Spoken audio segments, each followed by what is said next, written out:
테레사는 자상하고 사랑이 많은 엄마입니다. 그런데 어느 날 그녀는 빨래방에서 한 여자 손님에게 왼손 훅을 한 방 날렸습니다. 왜 그랬을까요? 그날 몇몇 짓궂은 아이들이 그녀의 딸 알리샤를 자꾸만 놀려댔기 때문이었습니다. 알리샤는 대머리에다가 무릎도 관절염 때문에 구부정했습니다. 코는 잘록했고 엉덩이는 너무 말라 삐걱거리는 소리가 날 정도였으며 귀도 나빠 제대로 듣지도 못했습니다. 알리샤의 나이가 이제 겨우 10살이지만 마치 70살이나 된 할머니처럼 보였습니다. 그 아이들이 엄마 여기 와 보세요. 괴물이 하나 있어요 라며 놀려댔습니다. 알리샤의 몸무게는 10kg 정도였고 키는 유치원 다니는 아이들보다도 더 작았습니다. 유전적인 영향으로 800만 명 중에 1명꼴로 걸리는 선천성 조로증이라는 병을 앓고 있었습니다. 이 병을 앓는 사람의 평균 수명이 20세이고 지구상에 딱 15명 정도가 이 병을 앓고 있다고 합니다.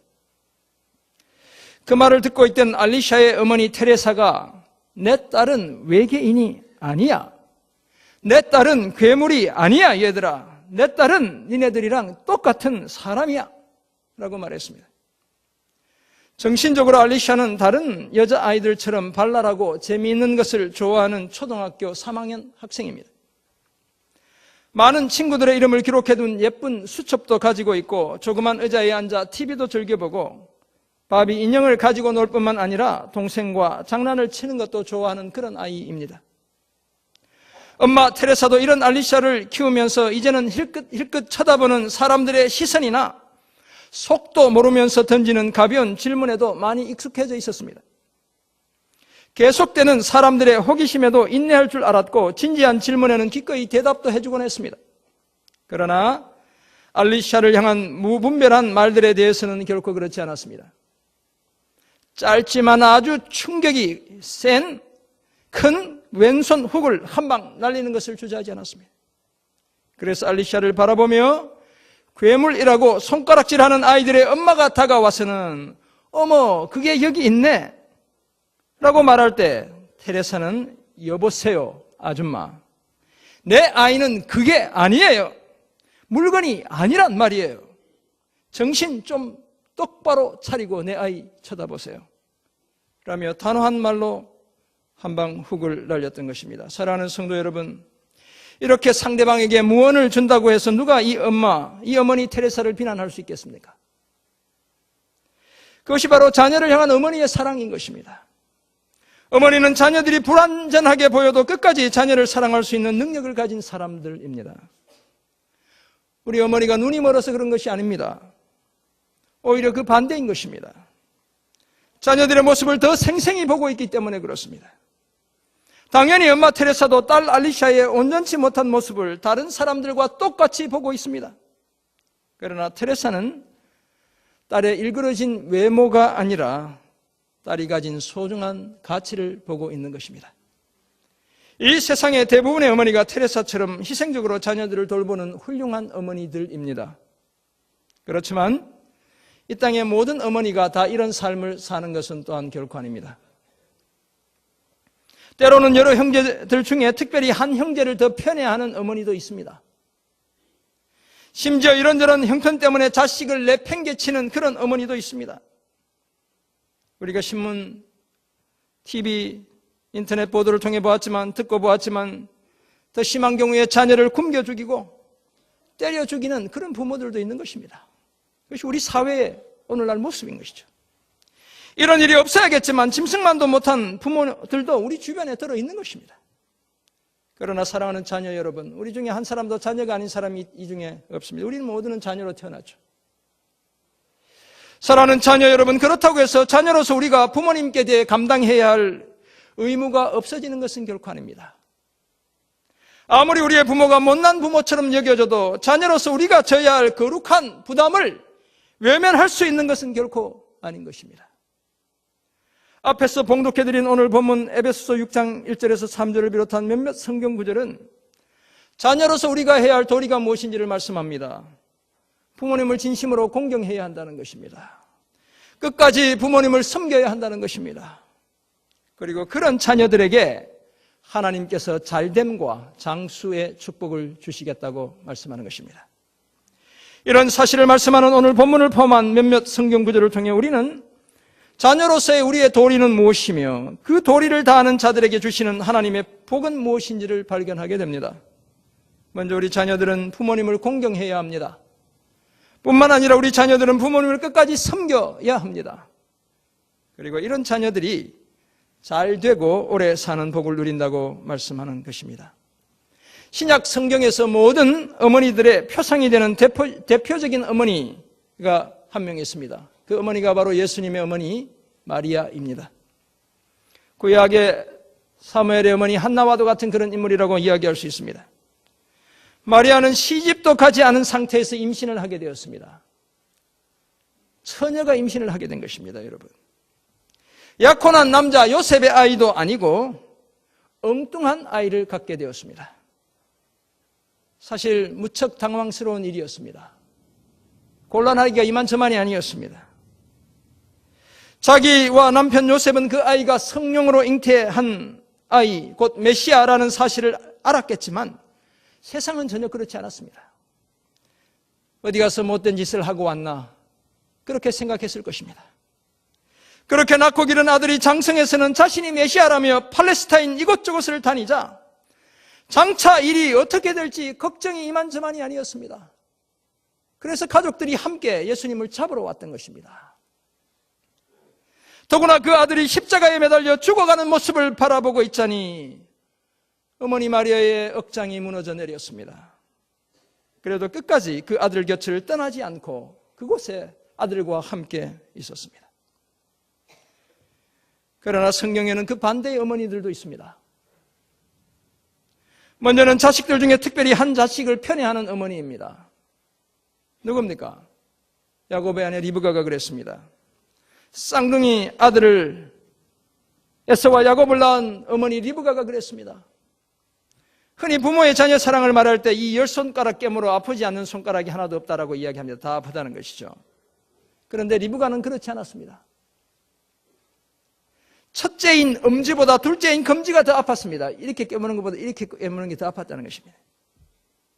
다 자기 배에서 한날에 낳은 자식이었지만 아버지의 사랑을 받는 첫째 에서보다 꾀가 많은 둘째 야곱에게 더 애착이 갔습니다. 물론 하나님이 태어날 때부터 야곱을 더 사랑했기 때문에 야곱을 선택했기 때문이다라고 말할 수는 있습니다.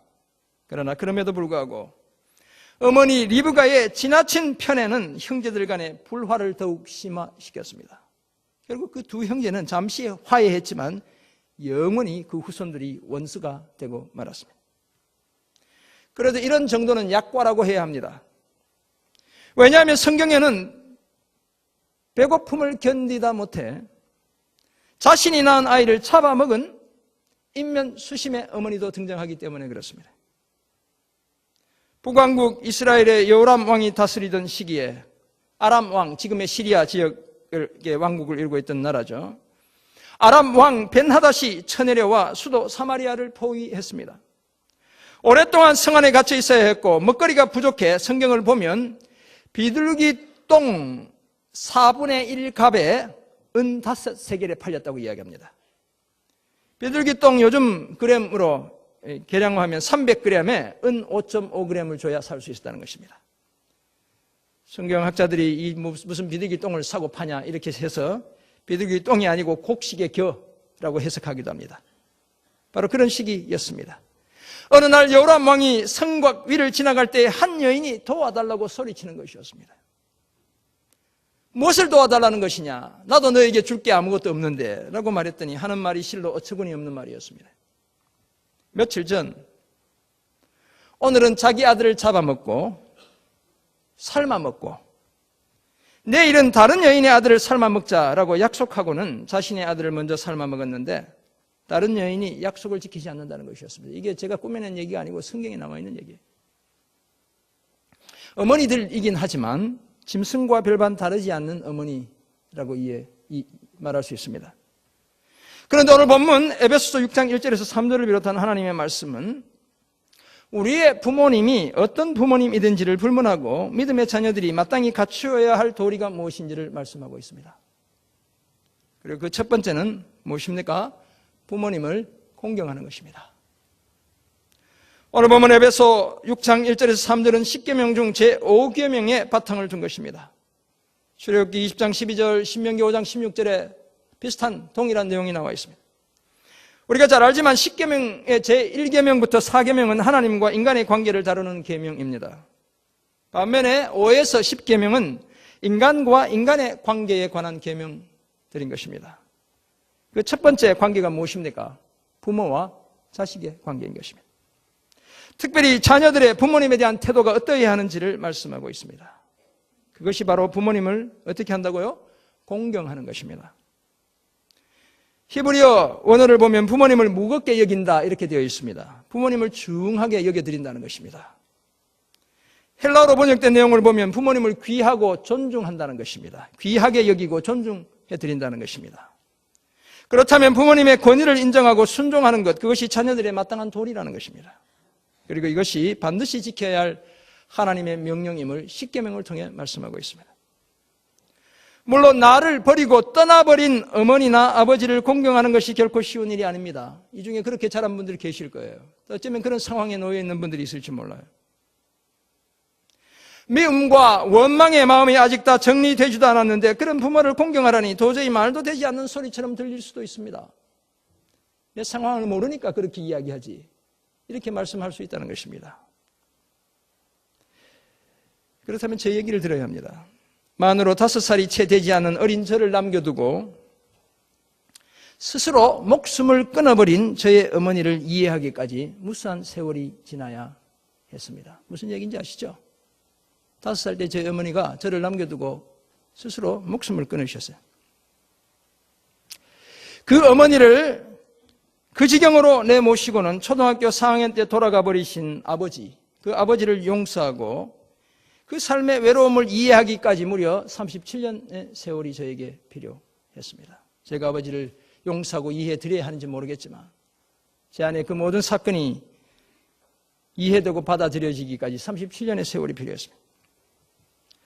사랑하는 성도 여러분, 그렇지만 우리의 마음의 감정이 어떠하든지 우리는 하나님의 말씀에 먼저 귀를 기울여야 합니다. 하나님의 말씀은 결코 나에게 잘해주는 부모, 자기 희생적인 부모에게만 순종하고 공경하라는 것이 아닙니다.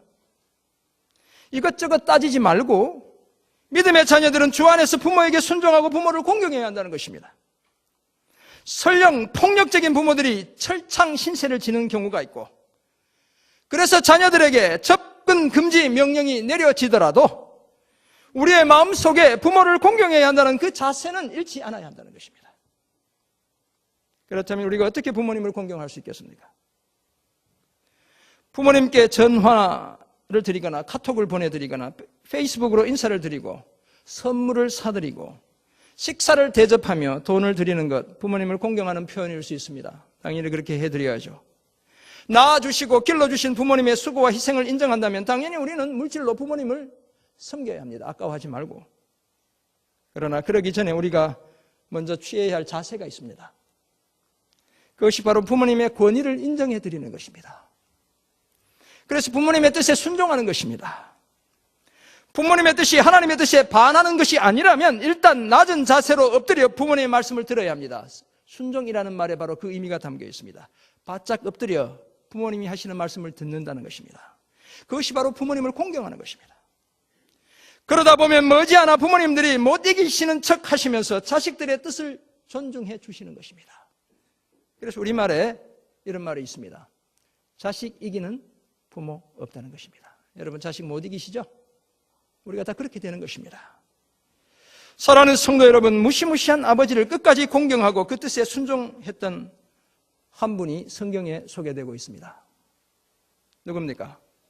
그분이 바로 하나님을 아버지로 둔 아들 예수 그리스도인 것입니다. 아버지의 계획에 따라 아들 예수님은 죽음의 공포 앞에 서야 했습니다. 아니 죽어야 했습니다. 무슨 아버지가 그런 아버지가 다 있어요. 자신이 지은 피조물인 인간으로부터 외면을 당했고 수치와 모욕을 겪어야 했으며 폭력과 누명의 희생자가 되어야 했습니다. 아버지 그분으로부터도 철저히 외면을 당했고 십자가에서 외롭게 죽어야만 했습니다. 엘리 엘리 라마 사박타니, 나의 하나님 어찌하여 나를 버리시나이까. 외롭게 죽으셔야만 했습니다. 요즘 말로 하면 자녀 학대, 자녀 방치도 이런 학대나 방치는 있을 수 없는 것입니다. 그런데 아버지의 뜻에 따라 이렇게 수치스럽고 고통스럽고 외롭기까지 한 죽음에 내몰리면서 보여드린 아들 예수님의 반응은 과연 무엇입니까? 요한복음 17장 4절에서 예수님은 이렇게 말씀했습니다.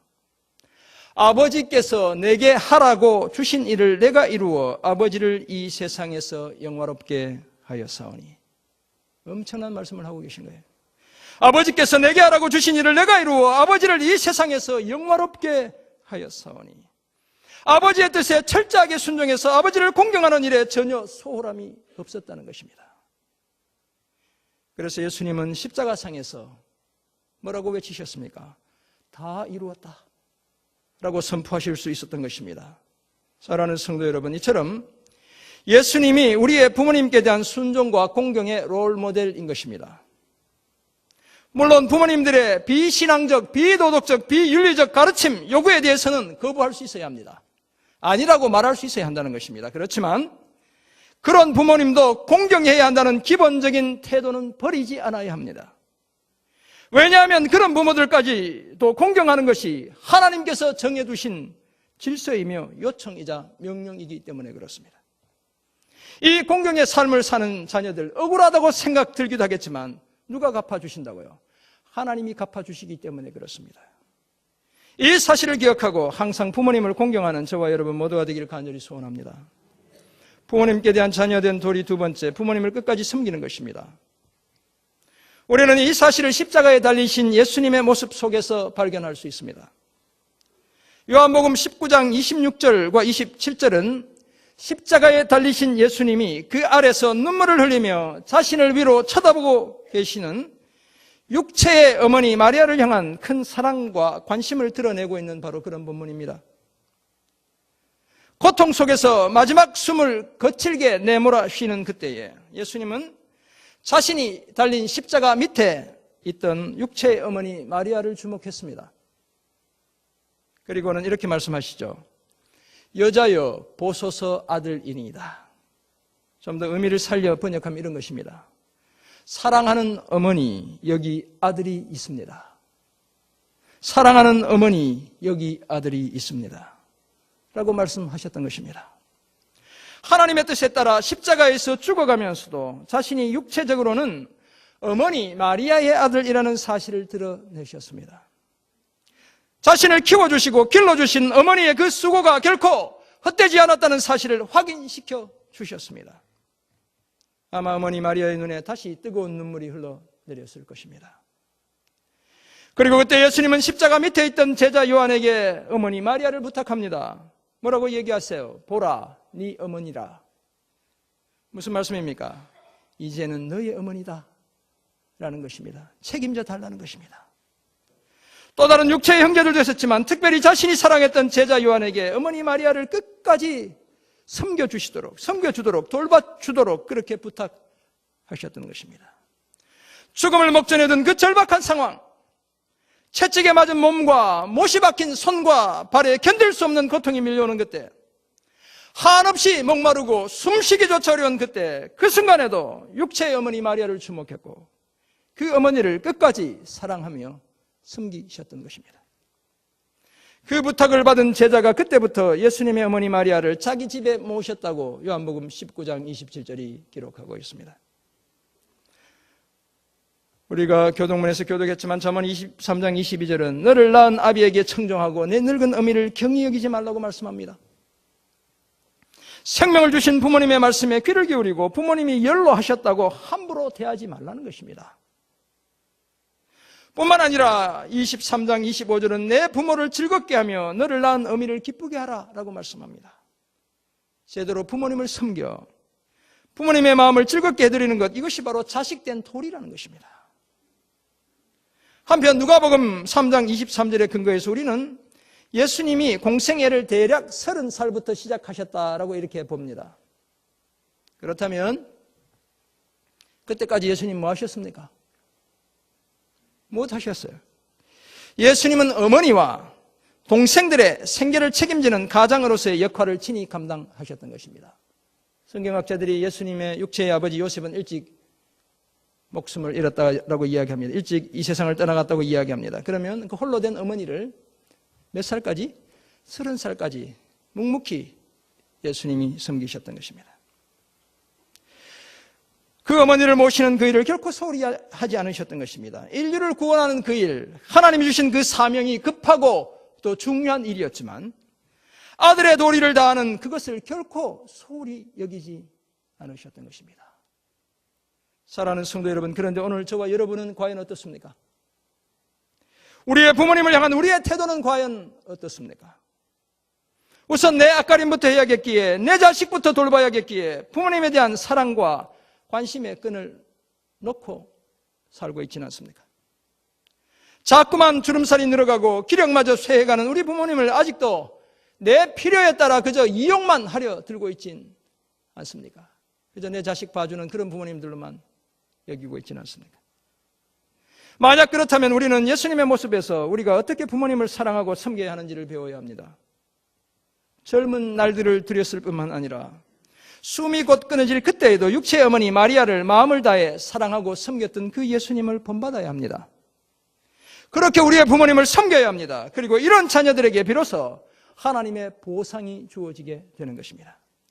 그렇다면 부모님을 공경하고 섬기는 자녀들을 향한 하나님의 보상은 무엇입니까?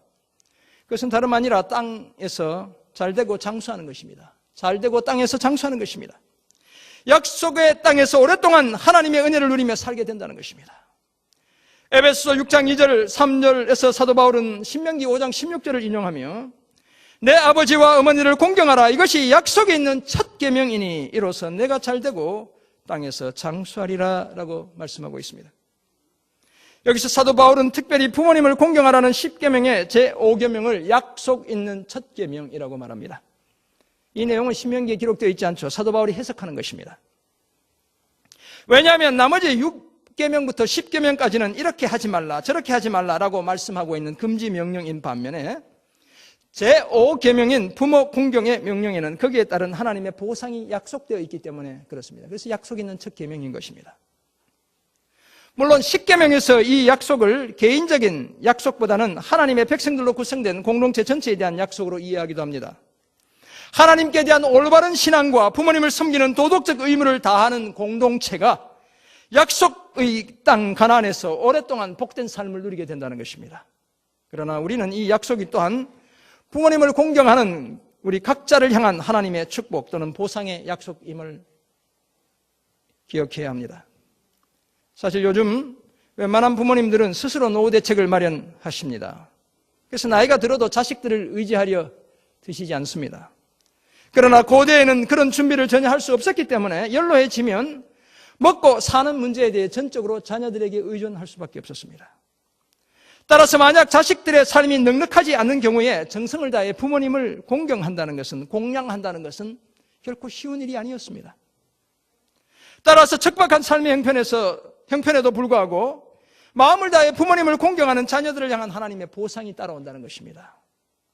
약속의 땅에서 오래 살 뿐만 아니라 잘 살기까지 한다는 것입니다. 야타브라는 히브리어 동사가 사용되고 있는데 참 좋은 일이 많게 된다는 것입니다.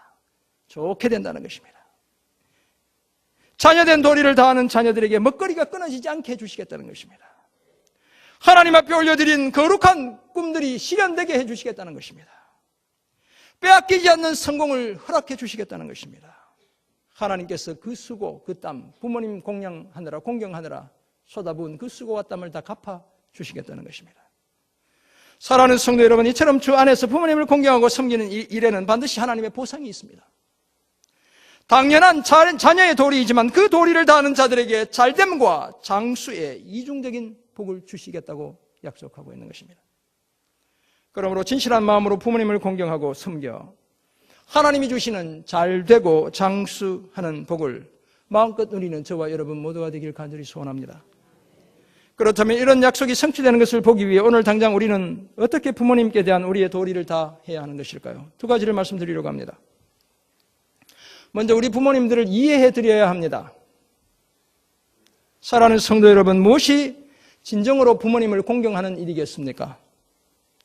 다른 그 무엇보다도 우리 부모님을 잘 이해해 드리는 것입니다. 우리도 그렇게 얘기하죠. 있는 그대로 좀 나를 받아달라고. 역으로 우리 부모님이 살았던 삶을 있는 그대로 받아들이는 것입니다.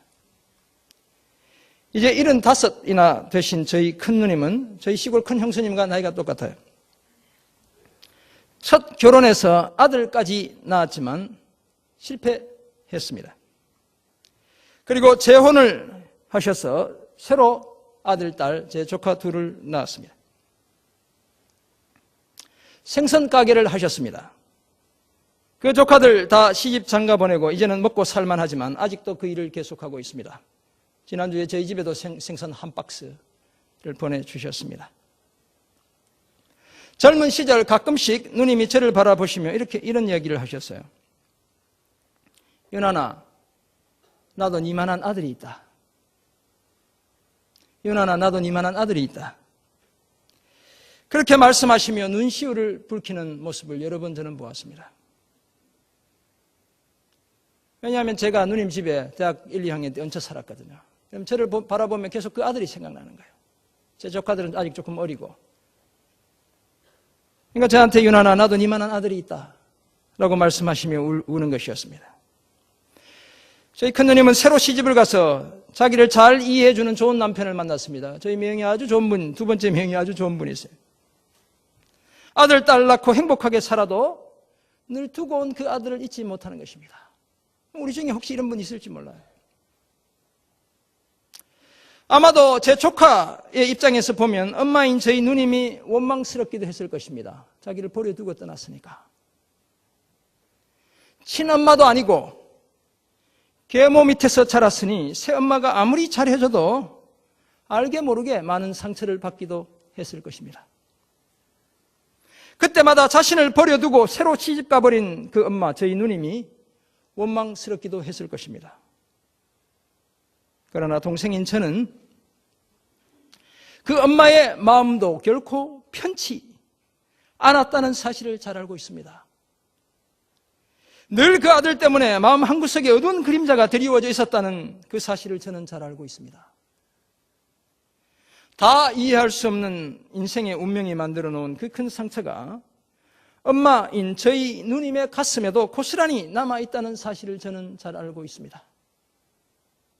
사랑하는 성도 여러분, 그렇다면 이제 우리는 그런 어머니도 그런 부모님도 용서하고 이해해야 하는 것입니다. 그분들 나름대로 큰 슬픔과 고통을 안고 사셨다는 사실을 인정해 드려야 합니다. 그것이 바로 하나님이 자녀들에게 요구하는 부모님 공경인 것입니다. 그러므로 나에게 상처를 남긴 그 부모님까지도 이제는 이해하고 용서할 뿐만 아니라 사랑하고 섬기기로 다짐하는 저와 여러분 모두가 되길 간절히 소원합니다. 우리 삶의 두 번째 적용점, 부모님을 마음껏 흐뭇하게 해드려야 합니다. 부모님의 마음을 흐뭇하게 해드리는 몇 가지 방법이 있습니다. 앞에서도 말씀드렸지만 부모님을 먼저 찾아뵙는 것입니다. 시간 나면 기름값, 가스값 있으면 전화만 하지 말고 한번 찾아뵙는 것입니다.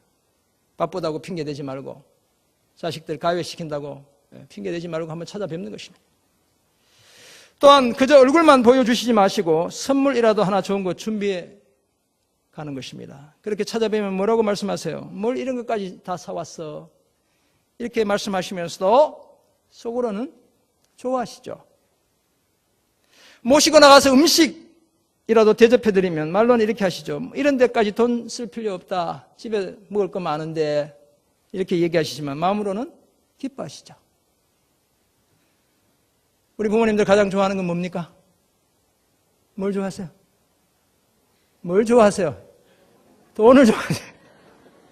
다들 돈 드리라고 할까봐 겁나서 말을 못해.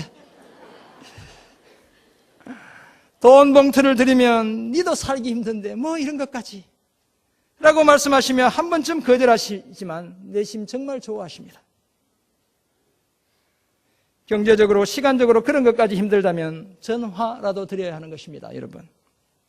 내가 부모님을 여전히 존경하고 있고 여전히 부모님을 사랑하고 있고 잊지 않고 있다는 그 사실을 부모님의 그 가슴에 우리가 심어줄 수 있어야 합니다.